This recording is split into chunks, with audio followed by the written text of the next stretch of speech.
joxe loo xam ne nag dafa leer nga xam ni dina mën a jëriñ askan wi yëpp. waaw mi ngi noonu kon Boubar Dieng la doon déglu mu nekk suñu naataango bu nekk RFM kon xibaar bi nga xam ne nii moom moo rot tey ji si tribunal yi mooy li nga xam ne ni dafa jëm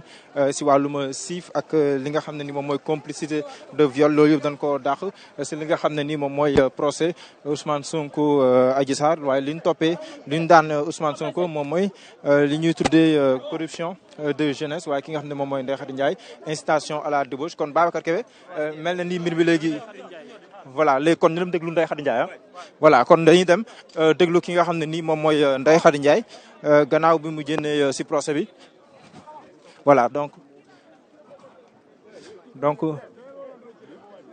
Ndeye Khady Ndiaye la ñuy déglu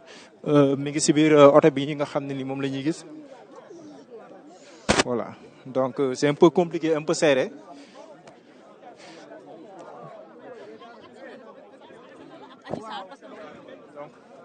donc Ndeye Khady Ndiaye moom mooy wax noonu mais c'est un peu voilà donc ñu jël son époux. bon avocat yi da xam naa bon c'est pas daal mais ñoom daal xam nañ lu ñu def après incha allah. merci beaucoup merci. c'est Ibrahima Coulibaly jëkkër Ndeye Khady Ndiaye. Ibrahima rapidement sa réaction rek Ibrahima boo ñu ko mënee may sa réaction rek par rapport ak verdict bi nga xam ne génn na. waaw verdict bi génn tam wax dëgg fi yàlla bon mun naan sax victoire lañ ci ñun parce que viol lañ wax mais viol amul lu ñuy toppee Ndeye Khady loolu amul du dëgg du yoon mais sant yàlla rek dañuy sant yàlla rek mais méttu nañu trop wax dëgg fa yàlla mais alhamdulilah rabbil alamin alhamdulilah. Ndeye Khady Ndiaye bi ngeen jotee waxtaan la moo nekkoon première réaction ak nan la dundee mbir mi.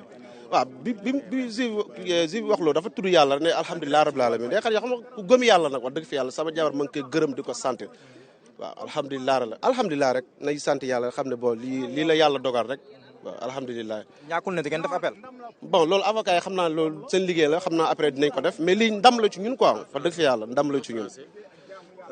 jërëjëf kon Ibrahima Coulibaly moom lañ doon déglu noonu moom mooy borom kër ki nga xam ne nii moom mooy soxna Ndeye Khady Ndiaye doon joxe réaction ki nga xam ne ni moom mooy Ndeye Khady Ndiaye donc nu jéem a dugal rek suñu micro ba xam ndax dinañ am soxna Ndeye Khady Ndiaye réaction. donc Ndeye Khady Ndiaye jël nga micro noonu si biir oto bi si biir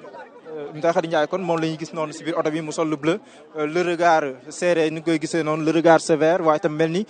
kuy ñëwaat si li nga xam ne ni moom mooy étape yi ñu dund si procès bi ndaxte moom dañ ko daan ñaari at kaso yoo xam ne ni da koy dund si lépp lu jëm si wàllum incitation à la débauche sànq ki nga xam ne nii moom lañ doon déglu moom mooy son époux Ibrahima Coulibaly mu taxawaay kuy sant yàlla si ni nga xam te ni noonu la mbir mi demee jàpp ne ñoom sax victoire la si ñoom Abdoulaye Seck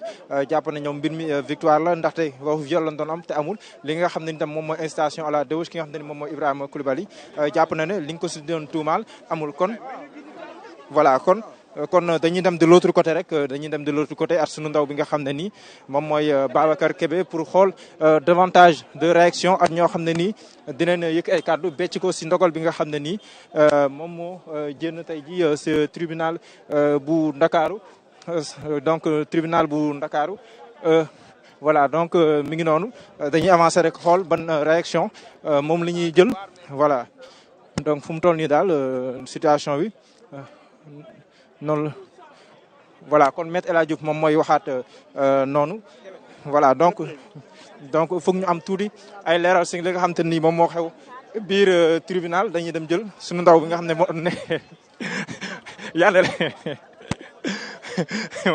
moom day daw bëggut a wax donc li ñu mën a jàpp mooy 2 ans d'emprisonnement ferme yi nga xam ne nii gaal nañ ko xam ne moom mooy Ousmane Sonko Babacar ñu nget suñu benn confrère moom c'est voilà donc moom dafa xaw a jàpp tuuti c'est un confrère chroniqueur judiciaire mais Babacar ma bàyyi la nga wéyal en attendant. voilà donc lu ñu mën a jàpp exactement donc retenez li nga xam ne moo di information bi wàcc fii nga xam ne moom moo di tribunal de Dakar moo di nekk ne mbirum Adji Sarr ak Ousmane Sonko fu mu toll nii tembe jeex na balaataa ñu yeggee ci li nga xamante ni moom moo tukkee ci wàllum appel mi nga xamante ni daanaka moom mooy am exactement ce qui s'est passé au niveau du tribunal Yandé nga bokk ci ñi nga xam ne ils étaient à l'intérieur de la salle lan la ñu mën a jàpp en détail par rapport ak verdict bi nga xam ne juge Issa jot na ko joxe. waaw par rapport ak verdict bi Babacar maa ngi lay nuyu di nuyu ñi nga xam ne ñoom ñooy seetaan Seneweb par rapport ak verdict bi li ñu jàpp mooy li ci gën a fës mooy Ousmane Sonko dañu ko tëj ñaari atu kaso yoo xam ne daf koy tëdd gannaaw ci loolu nag dafa nekk ci bi ñu disqualifier les faits de viol en corruption de la jeunesse dañ ko tëj ñaari atu kaso yoo xam ne daf koy tëdd ci loolu noonu. leneen li nga xam ne ñu ngi ko doon toppee muy menace de mort dañ ko acquitté maanaam toppeetuñ ko jàppuñ ne lu ñu mën a prouver la. beneen bi aussi